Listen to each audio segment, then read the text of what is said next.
Excellencies, Mr. President, 75 years ago, the founders of the United Nations drew a vision to save future generations from war and to enable better standards of living for the world population.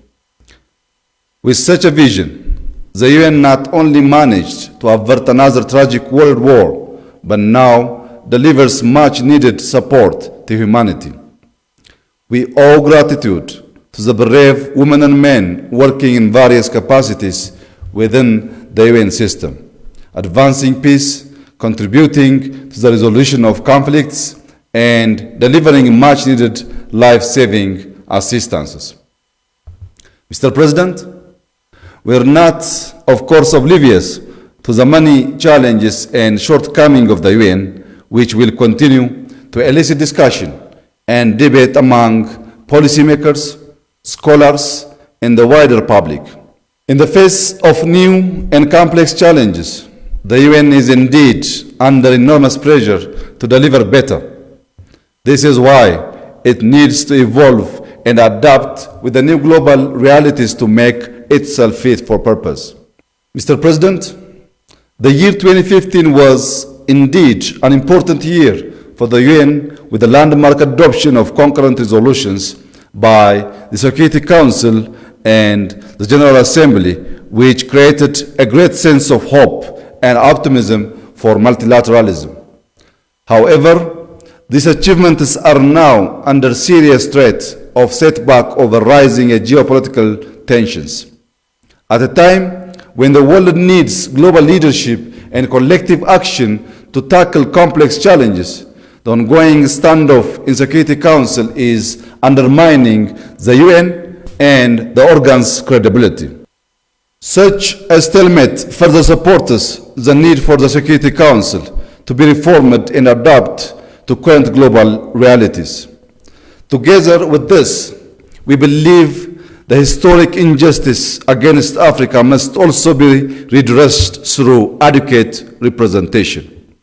Mr. President, progress towards the SDGs has also been slowed by COVID-19, which has overwhelmed health systems across the world and challenged the global economy. The burden on African countries as a result is undeniable. That's why Africa needs a stimulus package, either in the form of capital mobilization, debt relief or restructuring, or support for social sectors. It is in light of this that we have been encouraging G20 countries to provide an effective economic stimulus package. No country, big or small, is capable of addressing such kinds of global challenges alone, which certainly require global solutions. Hence, the need for us all to reaffirm faith in multilateralism and the principles and purposes of the UN Charter. Mr. President, Ethiopia, as a founding member of the UN, remains a committed supporter of the principle of collective security as enshrined in the UN Charter. We are immensely proud of our long-standing and significant contributions to UN peacekeeping operations since the early days of the organization. Ethiopia is also fully committed to the UN's transformative agenda of ensuring sustainable development for all. We have been responding to the call for climate action through our Green Legacy initiative, which is part of our efforts to build green and climate resilient economy. Over the past 2 years, we have also been exerting every possible effort to open up the political space and promote the exercise of democratic freedoms and human rights.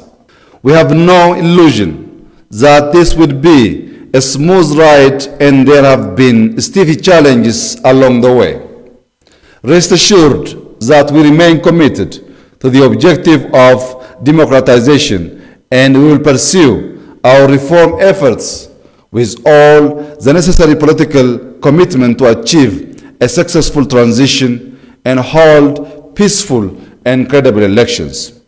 Finally, Mr. President, I wish to express hopes that this occasion will serve to encourage our collective efforts to take up to the most important challenge of our time, that is creating peaceful, equitable, and sustainable societies in a stable global order.